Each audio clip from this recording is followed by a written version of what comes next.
حول ولا قوة إلا بالله العلي العظيم أعوذ بالله من الشيطان الرجيم بسم الله الرحمن الرحيم قال الله تبارك وتعالى في كتابه المجيد وهو قوله الحق بسم الله الرحمن الرحيم فمن حاجك فيه من بعد ما جاءك من العلم فقل تعالوا ندعو أبنانا وأبناءكم ونساءنا ونساءكم وأنفسنا وأنفسكم ثم نبتهل ونجعل لعنة الله على الكاذبين۔ ناظرین کرام، حضار محترم اور سامعین کرام، السلام علیکم۔ آج روز عید مباہلہ ہے، مباہلے کا دن ہے، اسلام کی فتح و کامیابی کا دن ہے۔ لہذا ہم اس سلسلے میں سب سے پہلے اپنے امام زمانہ، علماء کرام، مراجع اعظام اور مومنین کی خدمت میں تبریک و تہنیت پیش کرتے ہیں، اور اس کے بعد جس آیے کریمہ کی تلاوت کا شرف حاصل کیا ہے اس کا ترجمہ پیش کرتے ہیں۔ اس کے بعد اس کی تشریح اور تفسیر میں چند باتیں آپ کی خدمت میں پیش کریں گے، اور اس واقعے سے کتنے امور اور حقائق روشن ہوتے ہیں ان کی طرف اشارہ کریں گے، اور اس واقعے سے، میدان مباہلہ سے، آئے مباہلہ سے نوجوانوں کے لیے کیا پیغام ملتا ہے اس کی طرف بھی اشارہ کریں۔ خداوند عالم ارشاد فرماتا ہے، اے رسول، اگر یہ لوگ علم آ جانے کے بعد، حق ثابت ہونے کے بعد کٹ حجتی پر اتر آئیں تو ان سے کہہ دیجئے کہ تم اپنے بیٹوں کو لاؤ، ہم اپنے بیٹوں کو لاتے ہیں، ہم اپنی عورتوں کو لاتے ہیں، تم اپنی عورتوں کو لاؤ، ہم اپنے مردوں کو لاتے ہیں، نفوس کو لاتے ہیں، تم بھی اپنے مردوں کو، نفوس کو لاؤ، اور اس کے بعد بارگاہ خداوندی میں ایک دوسرے کے لیے دعا کریں اور جھوٹوں پر خدا کی لعنت بھیجیں۔ یہ ہے آیت کا ترجمہ۔ شرح واقعہ کیا ہے، آیت کی تفسیر کیا ہے؟ عید مباہلہ کسے کہتے ہیں؟ پیغمبر اسلام نے مختلف ملکوں کے حاکموں کو خطوط لکھے اور اسلام کی دعوت دی۔ چنانچہ ان میں سے ایک خط آپ نے نجران کے حاکم اور اسقف کو بھی لکھا۔ جیسے ہی اس کے پاس آپ کا خط پہنچا تو اس نے پورے ملک سے اپنے بڑے بڑے وزراء کو جمع کیا اور ان سے مشورہ لیا۔ میٹنگ کرنے کے بعد طے یہ پایا کہ کچھ افراد مدینے جائیں اور اس نبوت کا دعویٰ کرنے والے کو قریب سے دیکھیں۔ چنانچہ 60 افراد جمع ہوئے، منتخب کیے گئے، جن میں سے 3 آدمی بڑے اہم اور اونچے پائے کے عالم تھے، عبد المسیح، ابو حارثہ، اہم۔ یہ 60 افراد کا قافلہ مدینے پہنچا تو انہوں نے کیا کیا؟ اپنا لباس، روحانی لباس اتار دیا، شاہانہ لباس زیبتن کیا، سونے چاندی کی انگوٹھیاں پہنی اور ہیرو جواہرات، سونے کے سلیب گلے میں لٹکائے اور مسجد میں داخل ہوئے۔ پیغمبر اسلام اصحاب کے حلقے میں تشریف فرما ہیں، یہ پہنچے اور سلام کیا، مگر نبی نے سلام کا جواب نہ دیا۔ دوسری طرف آئے اور سلام کیا، پھر نبی نے منہ پھیر لیا ہم نے تو سنا تھا کہ مسلمانوں کے رسول بڑے بااخلاق ہیں، مگر یہ کیا ہمارے سلام کا جواب بھی نہیں دے رہے؟ ہم نے تو سنا تھا کہ مسلمانوں کے رسول جو ہیں بہت مہذب، تہذیب یافتہ، نرم گفتگو کرنے والے ہیں اور شائستہ گفتگو کرنے والے ہیں، لیکن یہ کیا ہے؟ ہم کیا دیکھ رہے ہیں؟ سمجھ میں نہیں آیا۔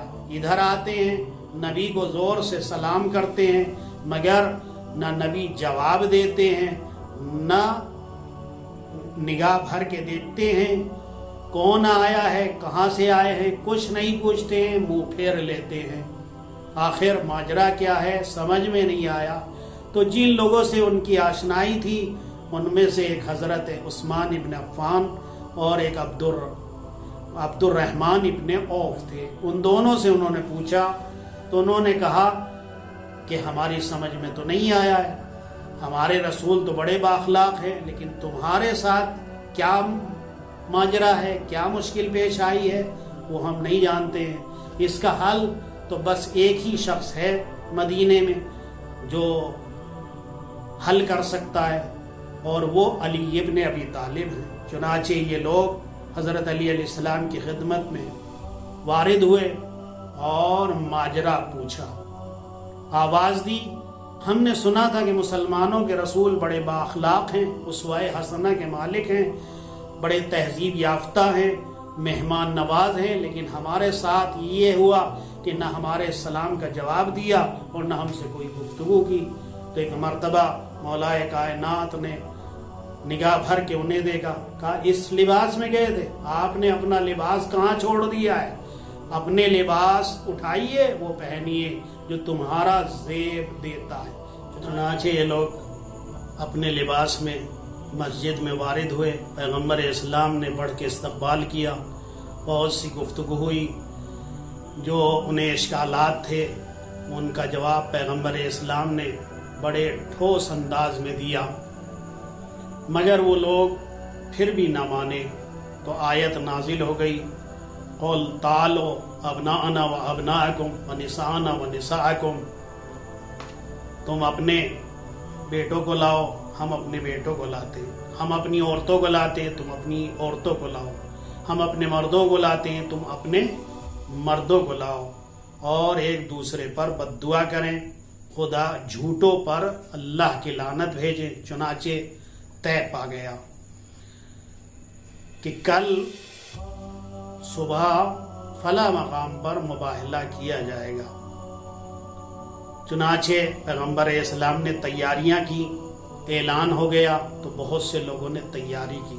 صبح ہوئی تو بہت سے لوگ پیغمبر اسلام کی خدمت میں حاضر ہوئے، یا رسول اللہ میں بھی چلوں گا، یا نبی اللہ میں بھی چلوں گا۔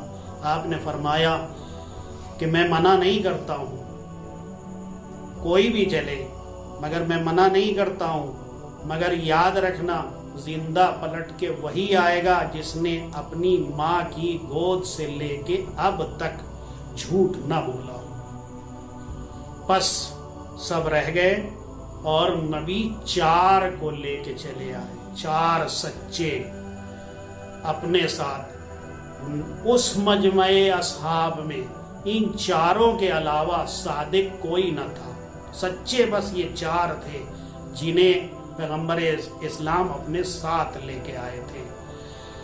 چنانچہ صبح ہوئی تو میدان مباہلہ کی طرف یہ قافلہ چلا، 5 افراد کا قافلہ چلا، 5 کے 5 سردار ہیں۔ اس شام سے چلا کہ دنیا جب سے خلق ہوئی ہے ایسا قافلہ نہ دیکھنے کو ملا ہے اور نہ قیامت تک ملے گا، کیونکہ یہ 5 صادق تھے، سچے تھے، اور یہ سچے وہ تھے کہ جو سب کے سب سردار تھے۔ ایک وہ ہے جو نبیوں کا سردار ہے، رسولوں کا سردار ہے، ایک اعلیٰ صفت علی ہے تو امیروں کا سردار ہے۔ عورتوں میں فاطمہ زہرا مرضیہ فاطمہ ہیں جو دونوں جہاں کی عورتوں کی سردار ہیں، شہزادی جنت ہیں، اور 2 چھوٹے چھوٹے بچے ہیں جو جوانان جنت کے سردار ہیں۔ ان 5 کے علاوہ کوئی اور سچا نہیں تھا. تاریخ بتائے کوئی مسلمان، کوئی انسان ثابت کر کے دکھائے اپنے کسی حاکم اور رہبر کے بارے میں، اپنے کسی خلیفہ کے بارے میں، کہ وہ بھی اس عید مباحلہ میں شریک تھا. اور ایک بات جو اس واقعے سے روشن ہو جاتی ہے کہ پیغمبر اسلام صرف عورتوں میں جناب فاطمہ زہرا کو لائے ہیں، یعنی بس یہی ایک سچی اور صدیقہ ہے اور یہی آپ کی بیٹی ہیں. اگر آپ کی بیٹی کوئی اور ہوتی تو ضرور آپ اسے بھی میدان میں لاتے.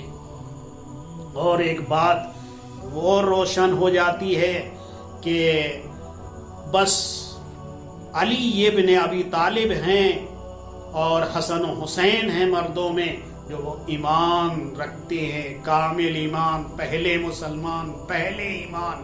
اور ان کا ایمان اور ان کا صدق و سچائی اس درجے پر فائز ہے کہ کوئی بندہ ان کے علاوہ صادق نہیں ہے. یہی صدیق اکبر ہے. دنیا کسی اور کو صدیق اکبر کہے تو کہتی رہے، مگر یہی امیر المومنین ہیں اور یہی صدیق اکبر ہیں.